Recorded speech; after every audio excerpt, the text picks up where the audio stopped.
Sir আসসালামু আলাইকুম। ওয়ালাইকুম আসসালাম। কেমন আছো তোমরা? আচ্ছা স্যার, ভালো আছি, আপনি ভালো আছেন? আলহামদুলিল্লাহ। স্ক্রিন শেয়ারিংটা দেখতে পাচ্ছ তোমরা? জি স্যার। ওকে, শব্দ শোনা যাচ্ছে? Yes sir. ওকে, আল্লাহ হাফেজ। ক্লাস শুরু করলাম। আজকে হলো আমাদের সিকিউ ক্লাস 7 চ্যাপ্টার 2, দ্বিতীয় অধ্যায় হিসাবের বইসমূহ। এই দুইটি এটি দ্বিতীয় অধ্যায়ের শেষ ক্লাস আজকে। এরপরে আমরা তৃতীয় অধ্যায়ে চলে যাব ইনশাআল্লাহ। পরবর্তী ক্লাস আরম্ভ করব। সৃজনশীল সমস্যা 25, খুচরা নগদান বই। খুচরা নগদান এই সংক্রান্ত আজকের অঙ্ক। মিনা ট্রেডার্স অগ্রদত্ত পদ্ধতিতে খুচরা নগদান বই সংরক্ষণ করেন। অগ্রদত্ত টাকার পরিমাণ 600 টাকা। 2020 সালের জুন মাসে মোট খুচরা খরচের পরিমাণ ছিল 450 টাকা।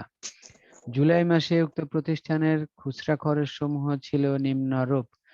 আমরা শুরুতে একটু দেখতে পাচ্ছি তাদের অগ্রদত্ত টাকার পরিমাণ, অর্থাৎ সবসময় মাসের শুরুতে একজন খুচরা ক্যাশিয়ারের হাতে থাকতে হবে 600 টাকা।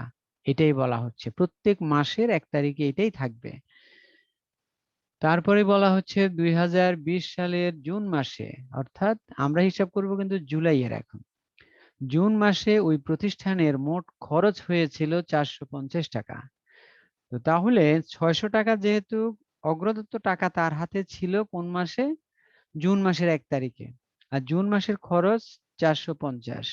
তাহলে জুন মাসের শেষে জুলাই মাসের 1 তারিখে প্রধান ক্যাশিয়ারের খুচরা ক্যাশিয়ারের হাতে ব্যালেন্স বা উদ্বৃত্ত টাকা ছিল খরচের পরে স্যার আসসালামু আলাইকুম। ওয়ালাইকুম আসসালাম, 150 টাকা। তাহলে এই দুইটা লাইন থেকে এই ব্যালেন্সের টাকাটা তোমাকে নির্ণয় করে নিতে হবে যে আগের মাসে তার হাতে কত টাকা অগ্রিম ছিল এবং সেই মাসে সে কত টাকা খরচ করেছে। তো আমরা দেখতেছি তার হাতে ছিল 600 আর সে খরচ করে ফেলছে 450।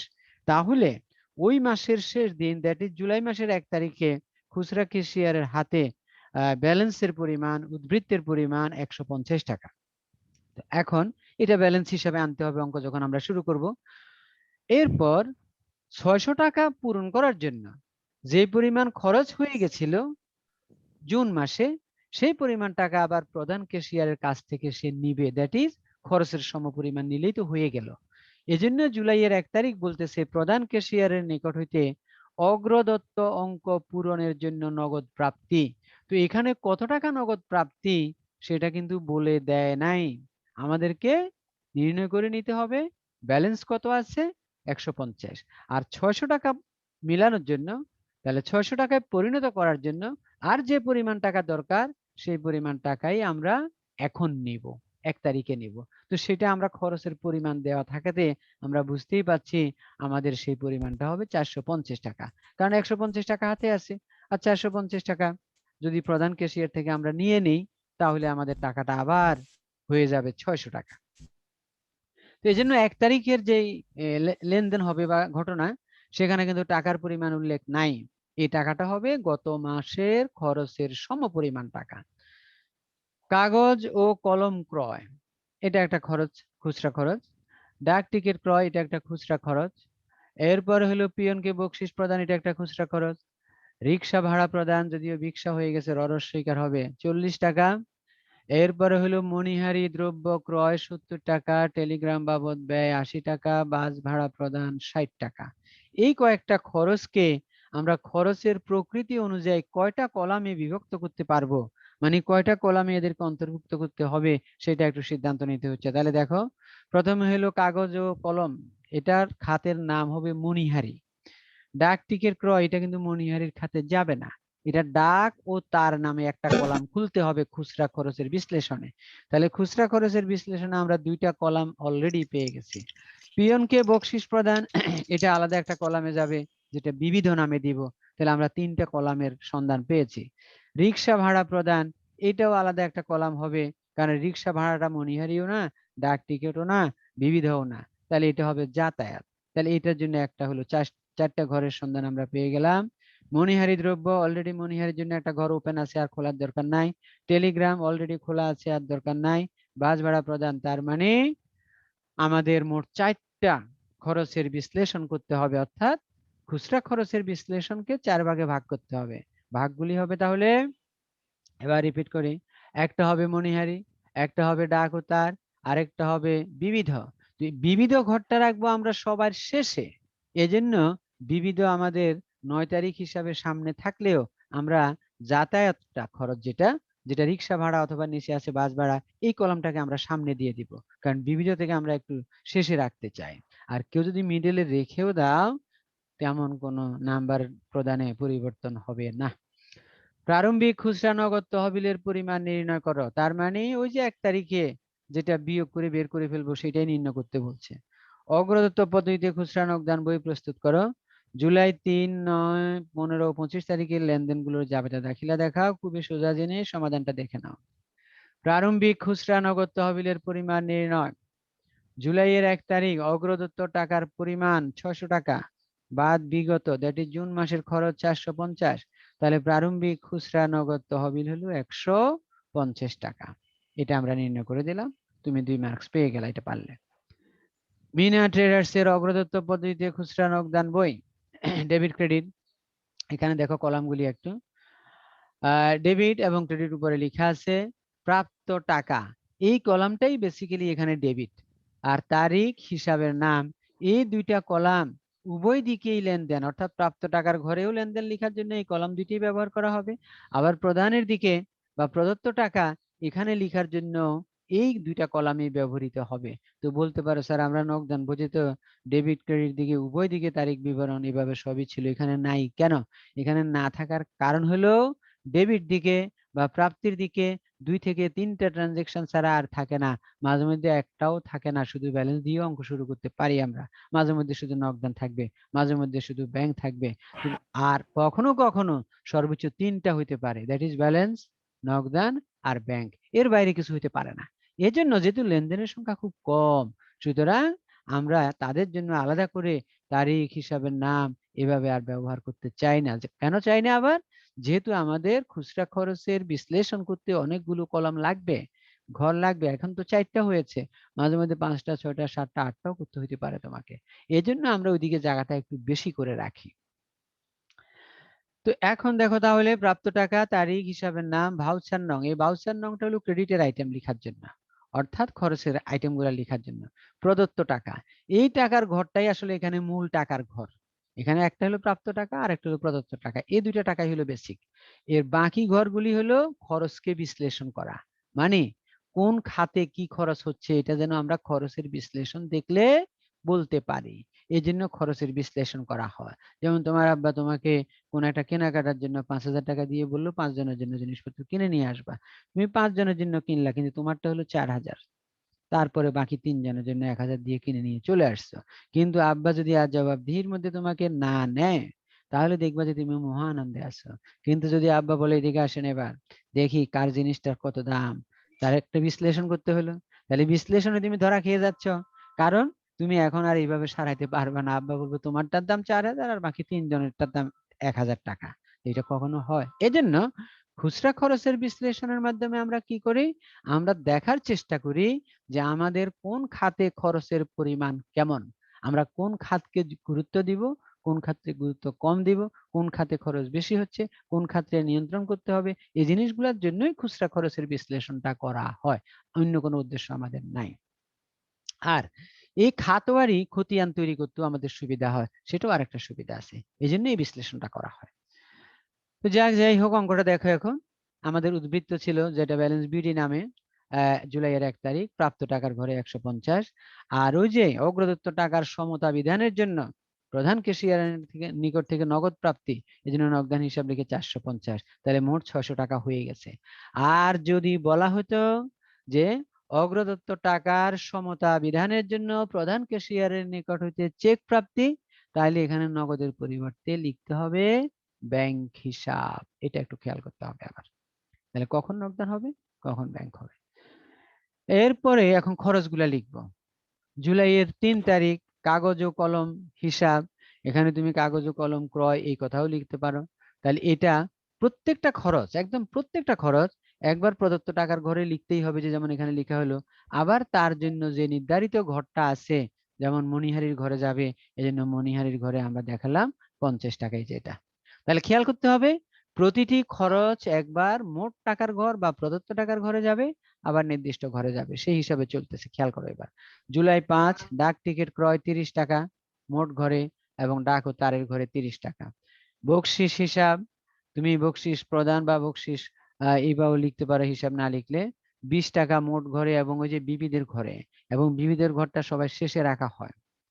রিক্সা ভাড়া হিসাব বা রিক্সা ভাড়া খরচ যাই লিখো তুমি, 40 টাকা একবার মোট, আর একবার হলো ওই যে যাতায়াতের ঘরে। দেখো এরপরে হলো মণিহারি, এটার জন্য আলাদা কলাম দরকার নাই, কারণ মণিহারি তো একবার খোলা হয়েছে, একবার মোট ঘরে, একবার ওই সে মণিহারি সেই ঘরে। টেলিগ্রাম একবার মোট ঘরে, একবার ডাক ও তারের ঘরে। বাস ভাড়া একবার মোট ঘরে, আরেকবার যাতায়াতের ঘরে। শেষ হয়ে গেছে, সব লেখা শেষ। এখন এখানে দেখো একটু খেয়াল করে, আমরা প্রথমে খুচরা খরচের যে বিশ্লেষণ 4টা কলাম আছে, সেটা আগে যোগ করব সবার আগে। এটাগুলো যোগ করলাম, করে এগুলি 2 দাগ দিয়ে যে বন্ধ, এগুলো 2 দাগ দিয়ে, যদিও সবগুলো একত্র বন্ধ হয়েছে, কম্পিউটারে তুমি আলাদা আলাদা করে বন্ধ করতে পারো, 2 দাগ দিয়ে বন্ধ করতে পারো। লিখে এগুলি প্রত্যেকটার নিচে লিখে দিতে হবে খতিয়ান পৃষ্ঠা, খতিয়ান পৃষ্ঠা, খতিয়ান পৃষ্ঠা, খতিয়ান পৃষ্ঠা। বলতে পারো স্যার এগুলা কেন লেখা হয়? এটার মানে হলো এখানে একটা ডিরেকশন রাখা হয়েছে যে এই যোগফলগুলি সংশ্লিষ্ট খতিয়ানে স্থানান্তরিত হয়ে যাবে, এই জন্য এখানে খতিয়ান পৃষ্ঠা লিখেছে। এরপর এই কলামটা, এই কলামটা তুমি এই খরচগুলি যোগ করেও দেখতে পারো, অথবা এইগুলি যোগ করেও দেখতে পারো, এই খরচের যে 4টা যোগফল কত তোমার হয়েছে। তো এখন কি করা হয়, এই কলামটা এইভাবে যোগ না করে কিভাবে করা হয় বা সেটা দেখো।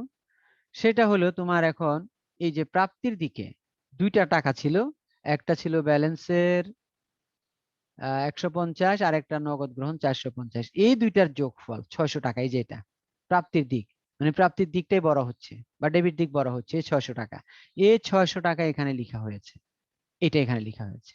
লিখার পরে এই 60 টাকা পর্যন্ত, অর্থাৎ 250-এর আগের সংখ্যা পর্যন্ত, 50 থেকে শুরু করে 60 টাকা পর্যন্ত এই টাকাগুলি যোগ করে 600 থেকে বিয়োগ দেওয়া হয়ে গেছে।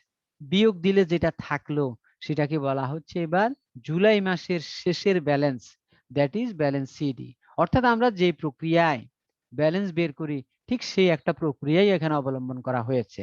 তবে খুচরা নগদান সবসময় ডেবিট দিক বলা হবে, কারণ খুচরা ক্যাশিয়ার যে পরিমাণ টাকা পাবে তার থেকে বেশি কখনোই খরচ করতে পারবে না, বরং কম খরচ করলেই মালিক খুশি।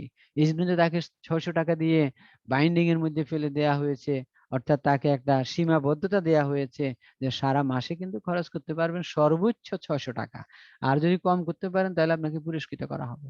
তো এই জন্য সে চেষ্টা করে যাতে খরচগুলি অনেক কমে রাখা যায়। তবে এটার মানে আবার এই নয় যে প্রতিষ্ঠানের যে কাজগুলি করা খুবই জরুরি সেই কাজগুলিও করব না, এমন না কিন্তু আবার। তাহলে ব্যালেন্স করা হলো 250। এই ব্যালেন্সকে খতিয়ানের আমাদের যে নিয়ম, সেই নিয়ম অনুসারে আবার পরবর্তী মাসে আগস্ট মাসের 1 তারিখে ব্যালেন্স বিডি করা হয়েছে। আর অগ্রদত্ত অঙ্ক বলে মাসের শুরুর দিন আবার যে পরিমাণ খরচ হয়েছিল, তাহলে দেখা যাচ্ছে এখানে 350 টাকা খরচ হয়েছে। তুমি কিভাবে বের করতে পারো, এটা যোগফল, এটা যোগফল, এটা যোগফল, এটা যোগফল সংক্ষেপে। অথবা একবারে 50 থেকে শুরু করে 60 টাকা পর্যন্ত যোগ করলে দেখবা কত খরচ হয়েছে। অথবা আরেকভাবে বলা যায় যে আমার 600 টাকা মিলানোর জন্য কত টাকা দরকার, 250 টাকা তো হাতে আছে, তাহলে আমাকে তো সবসময় মাসে মিলাইতে হবে 600 টাকা। তাহলে 600 মিলানোর জন্য যা দরকার তাই নগদান হিসাবে আনতে হবে, অর্থাৎ মাসের শুরুর দিন এটা আমরা এনে আবার আগামী মাস শুরু করে রেখেছি, যাতে আগামী মাসে যিনি এই খুচরা নগদান বই রাখতে আসবেন তার যেন কোনো অসুবিধা না হয়। এ ছিল আজকের এই অঙ্কটা। এরপরে গ নাম্বার দেখো, খুচরা নগদান বই সংশ্লিষ্ট জাবেদা দাখিলা 4টা তারিখ বলেছিল। প্রথমটা হলো 3 তারিখ, মণিহারি হিসাব ডেবিট হবে আর খুচরা নগদান ক্রেডিট। এখানে কখনোই শুধু নগদান লিখবা না, কারণ টাকাটা খরচ হচ্ছে খুচরা নগদ থেকে, এই জন্য খুচরা নগদান ক্রেডিট। 9 তারিখ ওই যে বকশিস দিলাম, বিবিধ খরচ হিসাব ডেবিট, খুচরা নগদান ক্রেডিট। 15 তারিখ যাতায়াত খরচের জন্য টাকা দেওয়া হয়েছে, রিক্সা ভাড়া যেটা, যাতায়াত খরচ হিসাব ডেবিট, খুচরা নগদান ক্রেডিট।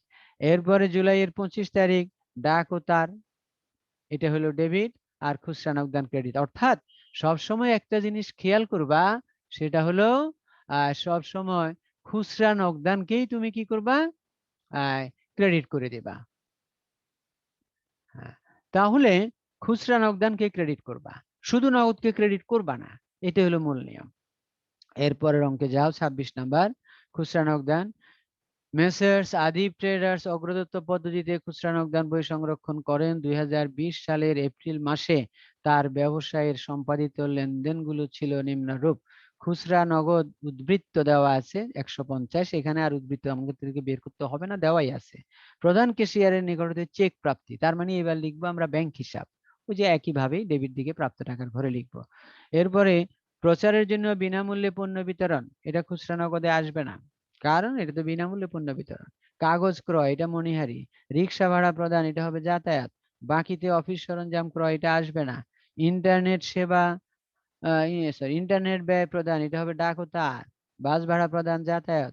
পুরাতন খবরের কাগজ বিক্রয়, পুরাতন কাগজ বিক্রি করে দিয়েছি, এটা এখানে আসবে না। ডাক খরচ প্রদান, এটা ডাক ও তার। মণিহারি খরচ প্রদান, এটা মণিহারি। পুরাতন আসবাবপত্র বিক্রয় আসবে না। পিয়নকে বকশিস প্রদান, এটা বিবিধ। এখানে বলা হচ্ছে খুচরা নগদান বহির্ভূত লেনদেনগুলোর পরিমাণ নির্ণয় করো, 4টে আছে মনে হচ্ছে, যেগুলো আমরা বললাম একটু পরে দেখতেছি। অগ্রদত্ত পদ্ধতিতে একটি খুচরা নগদান বই তৈরি করো। এপ্রিল 1, 5, 8 ও 18 তারিখের লেনদেনগুলো জাবেদা ঠিক আগের মতোই। এরপরে এখন দেখো খুচরা নগদান বইয়ের বহির্ভূত লেনদেন 4টা। প্রচারের জন্য বিনামূল্যে বিতরণ, পণ্য বিতরণ, এটা খুচরা নগদান বইতে আসবে না। বাকিতে অফিস সরঞ্জাম ক্রয়, এটা খুচরা নগদান বইতে আসবে না। পুরাতন খবরের কাগজ বিক্রয় আসবে না, এখানে এই জন্য আসছে। পুরাতন আসবাবপত্র বিক্রয় 350। তাইলে খুচরা নগদান বহির্ভূত লেনদেনের পরিমাণ 3090 টাকা, এই শেষ। এখন তোমাকে এই কথাও তো বলতে পারে ক্ষতে, কিন্তু তারা বলে নাই যে খুচরা নগদান বই বহির্ভূত লেনদেনগুলির জাবেদা দেখাও, তখন এই 4টে আইটেমে জাবেদা করে দিতে হবে তোমাকে, সেটা একটু খেয়াল করতে হবে। অর্থাৎ সৃজনশীল কোশ্চেন আসলে কিভাবে তোমাকে উপস্থাপন করবে বোঝাটা খুবই মুশকিল, অর্থাৎ তারা যে কোনোটার উপরেই তোমাকে আলোকপাত করতে পারে, এই জন্য তো সৃজনশীল। সৃজনশীল মানে হলো তুমি পুরাটাই পড়বা, জানবা, অ্যান্সার শুধু যেটুকু চাইবে সেটাই করতে হবে। যেমন মনে করো তুমি ঢাকা শহরে যদি সমস্ত রাস্তা চেনো, তাহলে তোমাকে যেখানেই নামাই দেয়া হোক সেখান থেকে তুমি তোমার বাসায় পৌঁছতে পারবা, যদি তুমি সবগুলা রুট চেনো। আর যদি কেউ না চিনে, তখন দেখবা তাকে এক জায়গায় নামাই দিলে সে ওটা চিনবে না, সে কি করবে, ওখান থেকে যেটা আগে চিনে সেই জায়গায় চলে যাবে, সেখান থেকে দেখা যাবে যে আবার বাসায় আসতেছে। এখন হইতে পারতো এরকম, সে যেখানে অপরিচিত জায়গায় চলে গেছে সেখান থেকে তার বাসাটা খুবই কাছে, কিন্তু সে রাস্তা চিনে না বলে আবার কোথায় চলে গেছে, ওই যে যেখান থেকে তাকে কেউ নিয়ে আসছে আগে সেখানে গেছে, সেখান থেকে গিয়ে আবার বাসায় গেছে। এর মানে কি, সে আসলে রাস্তা চিনে না। তো আমাদের সৃজনশীল মানে হলো তুমি পুরো বিষয়টা জানতে হবে, জানার পর আমাকে যাই বলুক আমি তাই করে দিব, সেটাই কাজ। এরপরে খুচরা নগদান করা হয়েছে, দেখো এখানে 4টা দেখা যাচ্ছে, এখানেও মণিহারি, ডাক ও তার, যাতায়াত, বিবিধ খরচ। একইভাবে শুধু একটা চেঞ্জ হয়েছে ব্যালেন্সের পরে, ওই যে চেক প্রাপ্তির কারণে ব্যাংক হিসাব, আর বাকি কোথায়ও কোনো চেঞ্জ নাই, একই নিয়মে ব্যালেন্স সিডি ব্যালেন্স বিডি করে আবার নগদান হিসাব 390 টাকা হয়েছে, কারণ 800 টাকা মিলাইতে হবে আমাকে। এরপরে দেখো জাবেদাগুলো, খুচরা নগদান বই সংশ্লিষ্ট জাবেদা। প্রথমটা হলো খুচরা নগদান হিসাব ডেবিট, ওই যে চেক পেয়েছে জন্য, আর ব্যাংক, কারণ চেক পাওয়ার কারণে টাকাটা ব্যাংক থেকে আসবে, তাহলে খুচরা নগদান হিসাব ডেবিট, ব্যাংক হিসাব ক্রেডিট। তারপরে মণিহারি হিসাব ডেবিট, খুচরা নগদান ক্রেডিট। যাতায়াত খরচ হিসাব ডেবিট, খুচরা নগদান ক্রেডিট। ডাক ও তার আর খুচরা নগদান ক্রেডিট, এই ছিল এটা, খুবই সোজা জিনিস। সৃজনশীল সমস্যা 27 খুচরা নগদান বই সংক্রান্ত, এটা দেখো, দুর্জয় ট্রেডার্স এর অগ্রদত্ত পদ্ধতিতে খুচরা নগদান বই সংরক্ষণ করেন। 2020 সালের মে মাসে তার ব্যবসায়ের সম্পাদিত লেনদেনগুলো ছিল নিম্নরূপ।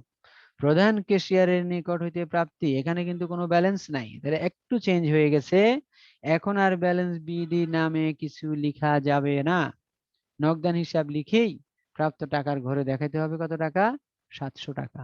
কাগজ ক্রয়, এটা মণিহারি। এরপরে বাস ভাড়া প্রদান, যাতায়াত। টেলিগ্রাম খরচ প্রদান, এটা ডাক ও তার। বাকিতে আসবাবপত্র ক্রয়, এটা আসবে না। ডাক খরচ প্রদান, ডাক ও তার, নাস্তা খরচ, এটা হবে আপ্যায়ন। এখানে একটা নতুন আইটেম আমরা পেয়েছি, আপ্যায়ন। এই জন্য তোমাকে দেখতে হবে খরচগুলি বিশ্লেষণ করে খরচগুলির প্রকৃতি অনুযায়ী তোমাকে কলাম করতে হবে।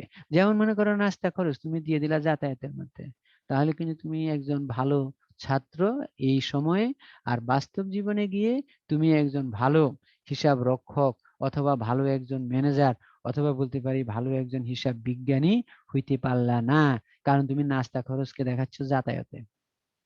এজন্য এখনই ছাত্র জীবন থেকে এগুলা শিখতে হবে, শিখে বাস্তব জীবনে কাজে লাগাতে পারবা, তখনই তুমি একজন ভালো কিছু হইতে পারবা। অর্থাৎ তুমি এই জ্ঞানগুলি বাস্তবে কিন্তু কাজে লাগাইতে হবে।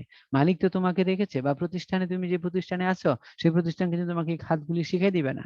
তোমাকে এই শিক্ষার বিষয়টা এখনই চলছে, পরবর্তীতে তুমি প্র্যাকটিক্যাল করবা বসে বসে। যেমন টেলিগ্রাম খরচ প্রদান 10 তারিখ আছে, তুমি এটাকে লিখলা আপ্যায়ন। টেলিগ্রাম খরচকে আপ্যায়ন না, এটা কখনো হবে?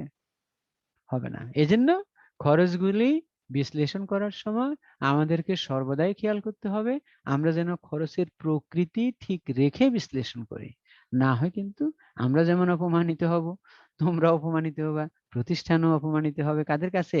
কারণ এই হিসাবগুলি তো বিভিন্ন জায়গায় দাখিল করতে হয় তাদেরকে। তখন কি লোক রাখলেন যে সে কিছুই বুঝে না, উল্টাপাল্টা লিখে রাখছে সব, আর দোষটা আসবে আমাদের উপর, স্যারেরা কিছু শিখায় নাই। এরপরে আছে বিজ্ঞাপনের উদ্দেশ্যে পণ্য বিতরণ, এটা আসবে না। কাগজ ও কলম ক্রয়, এটা যাবে মণিহারি। খুচরা নগদান বহির্ভূত লেনদেনগুলোর জাবেদা, এইবার ওই যে যেটা একটু আগেই বলছিলাম, খুচরা নগদান বহির্ভূত লেনদেনগুলির জাবেদা যে কয়েকটা আছে, যেমন মনে করো খুচরা নগদান বহির্ভূত, বাস ভাড়া আসবে না, টেলিগ্রাম, বাকিতে আসবাবপত্র ক্রয়, এটা একটা আছে। তারপরে বিজ্ঞাপনের উদ্দেশ্যে পণ্য বিতরণ, এটা একটা, দুইটাই দেখা যাচ্ছে, এই দুইটার সাধারণ জাবেদা দিবা, আর কিছুই না। এরপরে আছে অগ্রদত্ত পদ্ধতিতে খুচরা নগদান বই তৈরি করো, আর খুচরা খরচগুলোর জন্য সংশ্লিষ্ট খতিয়ান তৈরি করো। তাহলে এবার খতিয়ান চাইছে, দেখো একটা নতুন আইটেম, তাহলে আগে জাবেদাগুলো দেখো। আসবাবপত্র ধারে কিনেছিলাম, আসবাবপত্র হিসাব ডেবিট, প্রদেয় হিসাব ক্রেডিট 600 টাকা। বিজ্ঞাপন খরচ হিসাব ডেবিট, বিনামূল্যে পণ্য বিতরণ করেছে, এই জন্য বিজ্ঞাপন খরচ ডেবিট আর ক্রয় হিসাব হবে ক্রেডিট। এরপরে বলা হচ্ছে দুর্জয় ট্রেডার্স এর অগ্রদত্ত পদ্ধতিতে খুচরা নগদান বই ডেবিট ক্রেডিট, তারপরে প্রাপ্ত টাকা, আর এদিকে হলো তোমার খরচের বিশ্লেষণটা দেখো, মণিহারি, ডাক উতার, যাতায়াত, বিবিধ, 4টা করা হয়েছে এখানে। তাহলে প্রথমেই মে মাসের 1 তারিখ নগদান হিসাব। এবার কিন্তু পূর্ববর্তী মাসের কোনো ব্যালেন্স আমাদের ছিল না, এই জন্য আমরা আর ব্যালেন্স বিডি লিখতে পারি নাই।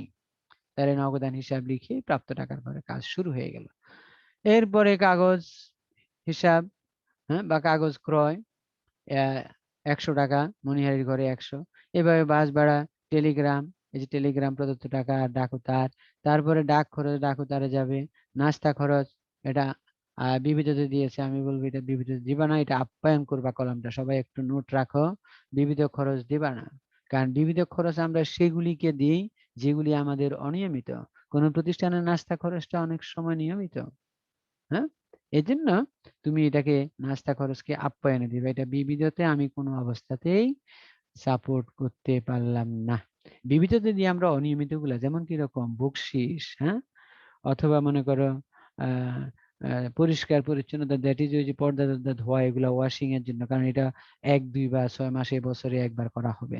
তাহলে নাস্তা তো আমাদের নিয়মিত আইটেম, এই জন্য এটার জন্য দিবা তুমি আপ্যায়ন, বিবিধ খরচ দিবা না। কাগজ ও কলম হিসাব, এটা মণিহারির মধ্যে যাবে। আর এখানে হিসাব শব্দটা না লিখাই ভালো, কারণ এখানে লিখবা তুমি ডাইরেক্ট, যেমন নাস্তা খরচ বা কাগজ ও কলম ক্রয়, এভাবে লিখবা।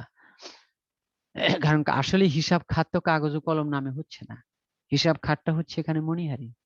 নাস্তা খরচ হিসাব নামে কোনো হিসাব হবে না, হিসাব হবে আপ্যায়ন, এভাবে। এজন্য এই কলামটাতে আমি বারবার দেখতেছি এটাকে হিসাব শব্দ দিয়ে মেনশন করা হয়েছে, তোমরা এখানে হিসাব শব্দটা ইউজ করবা না আসলে।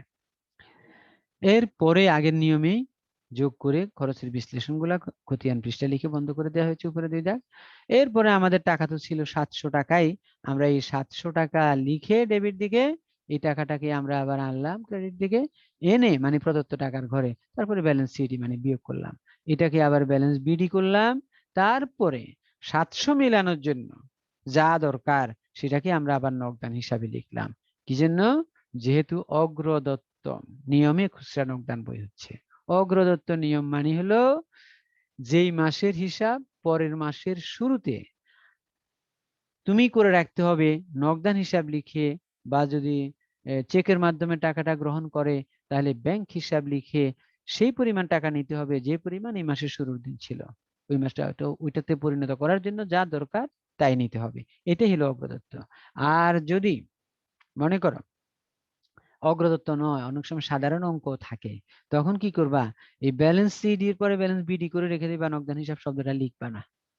তাহলে হয়ে যাবে বিশ্লেষণাত্মক সাধারণ খুচরা নগদান বই। আমরা যে কয়েকটা তোমাদেরকে দেখালাম সবগুলাই অগ্রদত্ত। অগ্রদত্ত মানে হলো যেই মাসের অঙ্ক করতেছি সেই মাসের শেষ দিন, অথবা বলতে পারি তার পরের মাসের শুরুর দিন নগদান হিসাব বা চেকের মাধ্যমে নিলে ব্যাংক হিসাব লিখে টাকাটার সমতা বিধান করে রাখতে হবে। এরপরে আসো আজকে মণিহারি খতিয়ান চাইছে তারা, মণিহারি হিসাব। তাহলে মণিহারির যোগফল দেখো কত টাকা? 180 টাকা। এই যে এই যোগফলের দ্বারাই হয়েছে। এজন্য এখানে তারিখতে হবে আবার মাসের শেষ দিন। হ্যাঁ, খুচরা নগদান, কারণ জাবেদাটা কি ছিল? মণিহারি হিসাব ডেবিট, খুচরা নগদান ক্রেডিট। তাহলে মণিহারি হিসাবে ডেবিট ঘরে, আর খুচরা নগদান হিসাব ডেবিট ব্যালেন্স। ডাক ও তার, ওই যে ডাক ও তারের যোগফলের দ্বারায় মে মাসের 31 কিভাবে হয়? ডাক ও তার খরচ হিসাব ডেবিট, খুচরা নগদান ক্রেডিট। তাহলে ডাক ও তার খরচ ডেবিট হলো 190 টাকা, এই জন্য ডেবিট করে 190, আর খুচরা নগদান কে শিরোনাম হিসাবে লিখলাম ক্রেডিট, ডেবিট ব্যালেন্স প্রদর্শন করলো। যাতায়াত খরচ একই নিয়মে কি জাবেদা হয়? যাতায়াত খরচ হিসাব ডেবিট আর খুচরা নগদান হিসাব ক্রেডিট। তাহলে আমাদের ওই যে হিসাবের নামের ঘরে খুচরা নগদান আর ডেবিট ঘরে 20 টাকা, ডেবিট ব্যালেন্সের ঘরে 20 টাকা। বিবিধ খরচ, যেটাকে আমি চেঞ্জ করে তোমাদেরকে বলবো, সবাই একটু নোট রাখো, এটাকে আমরা নাম দিব আপ্যায়ন খরচ হিসাব। তাহলে আপ্যায়ন খরচ হিসাবে যাবে দেওয়া একই রকমই হবে, আপ্যায়ন খরচ হিসাব ডেবিট আর খুচরা নগদান ক্রেডিট। তাহলে আপ্যায়ন খরচ হিসাব ডেবিট হলো 60 টাকা, আর ওই যে শিরোনাম হিসাবে শিরোনামের মধ্যে খুচরা নগদান হিসাব লিখলাম আমরা 60 টাকা, লিখে আমরা শেষ করলাম। এরপরে 28 নাম্বার আজকে দেখো খুচরা নগদান বই সংক্রান্ত আবার মেসার্স রূপসা ট্রেডার্স এর 2020 সালের জুন মাসের খুচরা নগদান সংক্রান্ত লেনদেনগুলো ছিল নিম্নরূপ। খুচরা নগদ উদ্বৃত্ত, এই অঙ্কটা ব্যালেন্স দিয়ে শুরু আবার। প্রধান কেশিয়ার থেকে পূর্ববর্তী মাসের ব্যয় বাবদ প্রাপ্তি, ব্যয় বাবদ প্রাপ্তি হোক আর যে বাবদ প্রাপ্তি হোক, আমরা আবার নগদ টাকা পেয়েছি, সোজা হিসাব হলো এটা নগদান হিসাব 500 টাকা প্রাপ্তির ঘরে। তাহলে মোট কত হলো? 750। এখানে একটা সৃজনশীল কোশ্চেন, ওরা ওইভাবে করেছে কিনা আমি জানি না, এরকম হইতে পারে যে তোমার কতে বলতে পারে যে প্রত্যেক মাসের শুরুতে অগ্রদত্ত টাকার পরিমাণ নির্ণয় করো। তখন কিভাবে নির্ণয় করবা? খুচরা নগদ উদ্বৃত্ত 250 আর ওই যে পূর্ববর্তী মাসের ব্যয় পেয়েছে 500, এই দুইটার যোগ করে দিলেই কিন্তু অগ্রদত্ত টাকার পরিমাণ কত প্রতি মাসের শুরুতে সেটা পাওয়া যাবে। এটাও কিন্তু তোমাকে পরীক্ষা দিতে পারে। প্রচারের উদ্দেশ্যে পণ্য বিতরণ, এটা আসবে না জান। কাগজ ও কলম ক্রয়, মনিহারি, রিক্সা ভাড়া, যাতায়াত, ধারে অফিস সরঞ্জাম ক্রয় আসবে না। ইন্টারনেট বাবদ ব্যয়, ডাক ও তার, বাস ভাড়া পরিশোধ, যাতায়াত, পুরাতন খবরের কাগজ বিক্রয়, এটা এখানে আসবে না। ডাক খরচ প্রদান, এটা ডাক ও তার।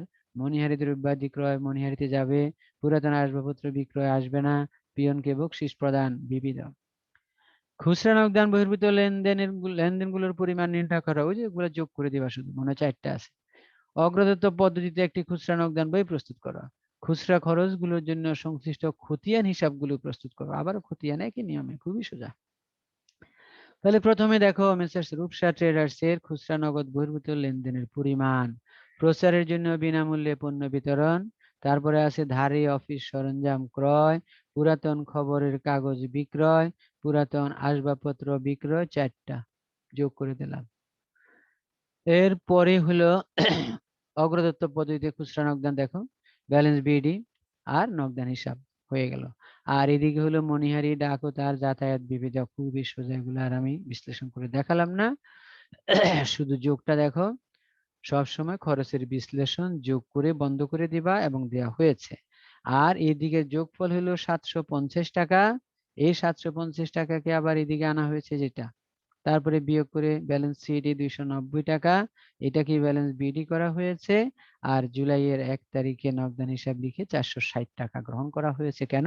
750 টাকা মিলানোর জন্য।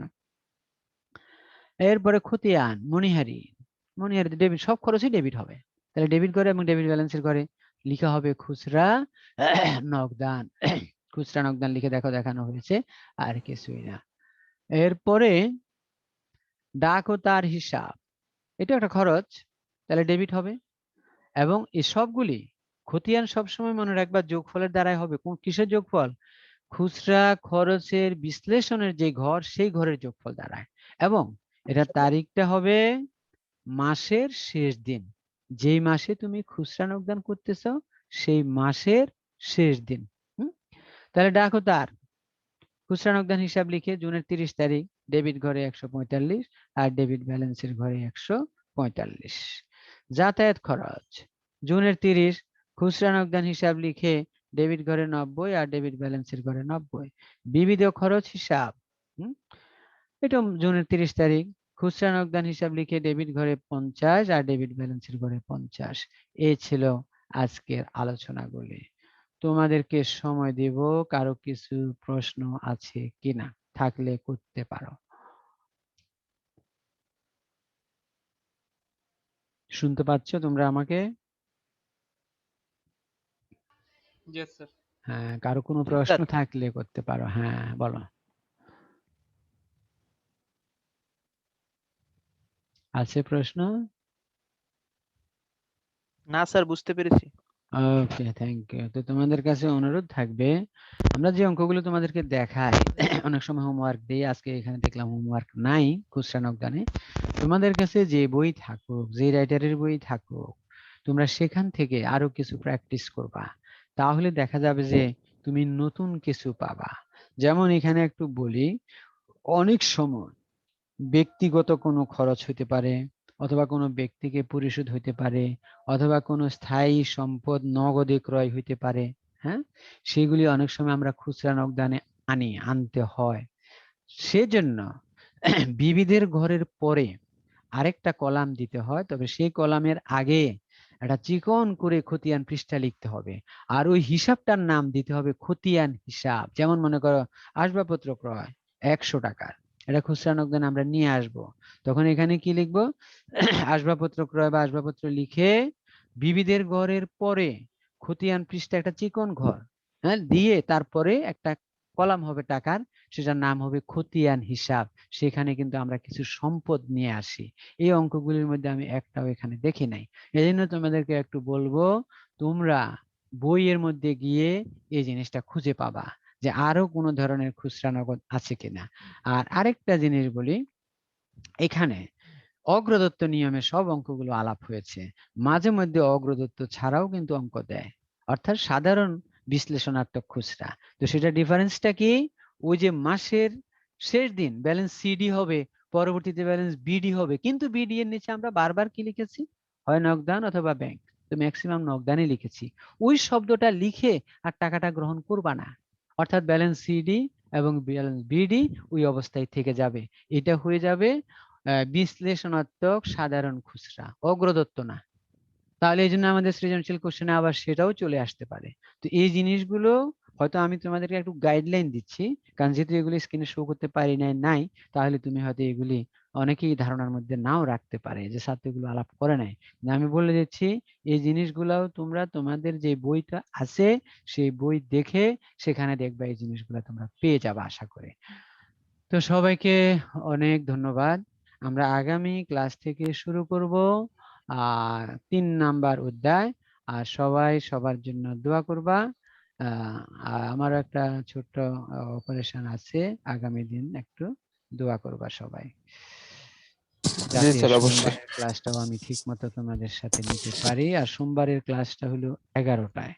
আমি যদি লিঙ্ক তোমাদেরকে আগের দিন নাও দিই, তোমরা 11টায় জয়েন করে ফেলবা, এটা হলো নিয়ম।